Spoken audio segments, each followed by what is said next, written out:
Hey everybody, it's Leeroy with an Outriders news update for Tuesday, July 13th. In today's update, we are going to be talking about a potential problem for the patch that was supposed to hit today. Are the developers stuck between a rock, a hard place, and a honey badger? Maybe. Now, we're going to discuss this, what this means for the patch moving forward, and is this going to cause any continued problems past this Thursday? We're going to go over all of that and more right after we release the dragon. Alright guys, so we're going to jump right into things, and we're going to take a look at what the developers, the community manager rather, on Outriders has to say. So let's take a look at the details. So they say, hi everyone. As you know, we were hoping to release our latest patch today. We have, however, made a difficult decision to push the patch back to Thursday. We've explained this decision below. Please do take the time to read it as it contains important information. TLDR, we encountered a couple crash issues and need your help to determine the risk they may pose. So again, as always, I'm really happy of how open and communicative they are of the patch process. I wish other games of this nature would learn from them. Wink, wink. I am looking at you, D&D Deadly Alliance. All right, so let's take a look. During our final test of this latest patch, our team encountered two different crash scenarios as described below. Issue 1, a rare issue that after installing the patch appeared to cause the game to crash on launch for a small number of testers. After a certain number of these launch crashes, the game launched without any issue and the crashes did not reappear. Issue 2, an issue that can cause the game to crash for players when returning to the lobby from a multiplayer session. Theory, this crash may only occur when one of the party members is a pyromancer and specific skills, e.g. heatwave or overheat, and mods, e.g. tidal wave, equipped. Very, very specific. Throughout our ongoing work on Outriders, we only encounter these issues for the first time when testing the latest patch. Using specific reproduction steps, we are able to trigger these crashes between 20 to 40% of the time. However, recent community research indicates that both of these crashes may already be present in the game but have never been formally diagnosed until now because testing didn't encounter them. If this is the case, then this patch wouldn't actually introduce any new issues and could be considered safe. So two things to note here. I think it's good that they are reacting to this problem because, as we know, there's always a very vocal minority that is very, very loud. And if any new crashes would be introduced, I guarantee the world would be ending. There would be just nothing but posts and videos going out how, oh my goodness, they came out of a patch and they ruined everything again. So I do not blame them for being very cautious here. Now, the other comment about whether this has been in the game already or not. It may very well be, but at the same time, I feel like there's like this psychological effect that people have, that people tend to relate to things, and because they've had one type of crash or another, they make immediate comment, oh yeah, I've had that crash, even though that crash had maybe nothing to do with it. And the problem for the developer is they kind of can choose to take people on their words or ignore them. And I think, again, they're just erring on the side of caution, saying, you know what, if people are saying whether it's the actual same crash or if they somehow got the crash a different way, they're just going to err on the side of caution and treat it as if this was already present. But let's keep going. So here were the options they ended up with today, is what they had to choose from. Option A, release the patch today having only partial information about these encountered crashes and running the risk of introducing new issues, introducing crash on launches into the game for an unknown number of players.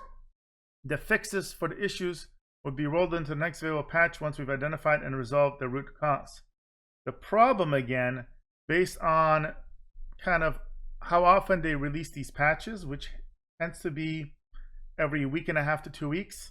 If we had new crashes and they stayed in the game for 2 weeks, let's say worst case scenario, this would be a big, big problem. And again, I don't blame them that they didn't want to do this, because for any positive press any of these fixes would cause, any even remotely significant amount of crashes would destroy all the goodwill. And again, all it would do is invite the trolls to just go hardcore against the game again. And I'm sure they're a little gun shy at this point. Option B, push back the entire patch to fully understand these issues, fix them, retest the patch for a number of days, and then release the patch sometime next week at the earliest. This in turn could also delay the next patch thereafter. Given the already long wait in between our last and its current patch, we want to avoid delays as much as possible, which makes total sense. People have been impatient, as everybody knows. A very large percentage of the player base has left. Some have come back, and there are definitely a very dedicated part of the community that still sticks around. They obviously don't want to lose any of those. They don't want to lose any people that just returned, and they, they don't want to kind of keep people from coming back either. And then they had option C, delay the current patch till this Thursday to gather more information about whether these issues and how often they occur are already prevalent in the game and how often they may occur.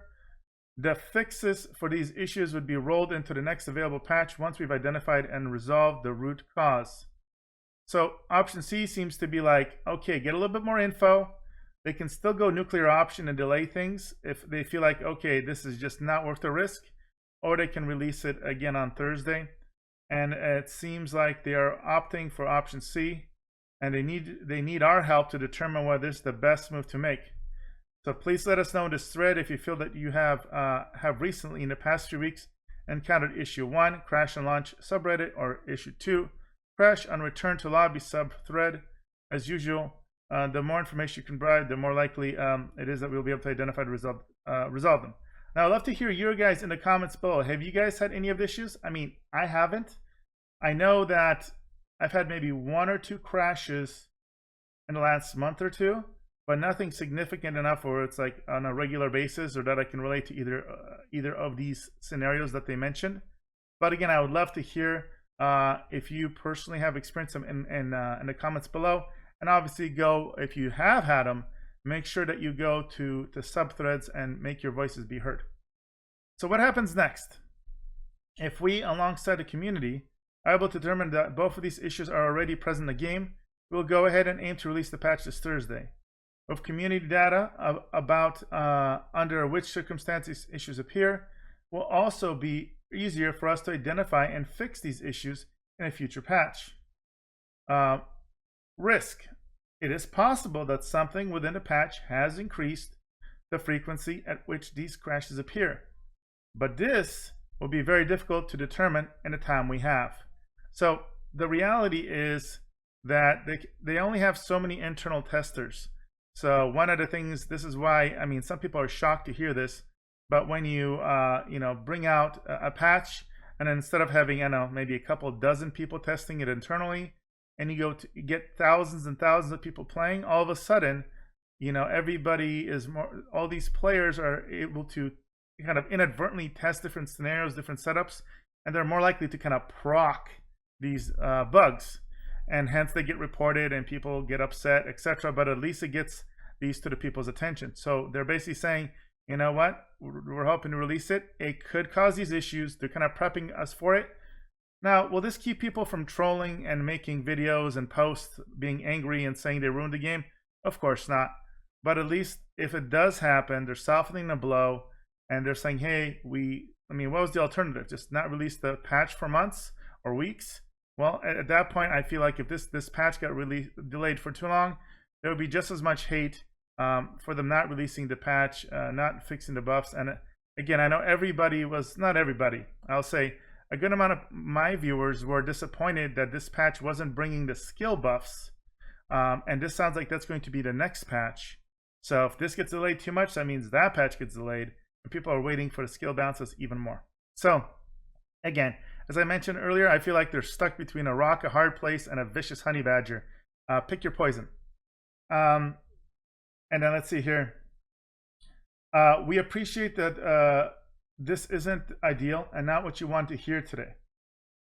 While we attempt to cover every single scenario in player behavior and setup, complexity of game code can make this very difficult to do even every single time, especially on PC. even more so under COVID working restrictions, where most of us are still required to work from home. So for those of you that play on consoles or don't understand the comment about the PC problems, basically the thing about doing patches for Xbox or PC or PlayStation, for example, is everybody's got the same hardware, they've got the same software, the same updates to their systems if they're playing online, for example. PC is quite a bit different. You could have an issue because you have an AMD card or a Radeon card or or Intel chipset versus an AMD chipset. Maybe you got an NVIDIA card instead of Radeon. There's a million different things, million different software setups, different operating systems, etc., that could cause bugs. So it's way, way harder for them to kind of iron everything out. And again, we have to remember, this isn't a studio for this game that got like $300 million budget for this. This isn't a live action game. It's not something that has tremendous funding for just updating and patching. I'm sure they got some additional funding for future content, maybe expansions or game passes or whatever they're gonna do. I don't know what, but the amount of individuals they have that are probably working on purely patches and fixes is probably a fraction of the main team. So we have to be realistic that this is probably a pretty small team working on this and probably working quite hard. So again, not an envious situation they're in, but it sounds like they're trying to make the best possible decision they can. Nevertheless, we are determined to continue enhancing and improving the Outriders experience, and we'll continue to keep you in the loop with the latest. We also very much appreciate all those community members who believe what we're trying to achieve, and would like to thank everyone for your continued help in making Outriders the best can be. So again, you're welcome, and I know the people that love this game and care about this game really appreciate you guys for making this game as good as possible. I personally believe they've made leaps and bounds of changes since the troubled launch, and I think this is a really worthy game of anybody's time and money at this point. And I know they're gonna stay diligent with this, and I'm crossing my fingers that they don't run into too many more problems like this, and they can focus on more positive things as far as upgrading and balancing things as opposed to constantly fixing bugs. The problem is, unfortunately, whenever you change code, there is a risk of introducing new bugs, for example. So that is the new post for today. Hopefully it'll be good news that we'll release on Thursday without any major problems, and we can kind of move on towards the next patch. But again, just be forewarned, there may be some issues, there may be a delay. I hope not. So like they even stated, I think we've waited long enough for a patch, and I know people are trying to be patient, but at the end of the day, they have to strike that perfect balance, or as good of a balance as they can, between getting things out quickly to appease one set of people and taking their time to make as few errors as possible to appease the other section of the community. All right, guys. So again, that's going to be the end of the news here. Again, if you enjoyed this and you watch this news all the way through, and you want to support the channel, like, subscribe, hit that notification bell. Also, if you want to get free, really cool swag like this t-shirt or the mugs you see here, check the description below for our merch store. The proceeds go to help reinvest in this channel, as well as my Twitch stream, to try to make the experience for you guys better and better. Those of you that have been on my Discord and posting your pictures of my merchandise, love seeing that. Thank you for all the support, everybody. And as always, I will be back with more builds, more news really, really soon. So till next time, guys, see ya.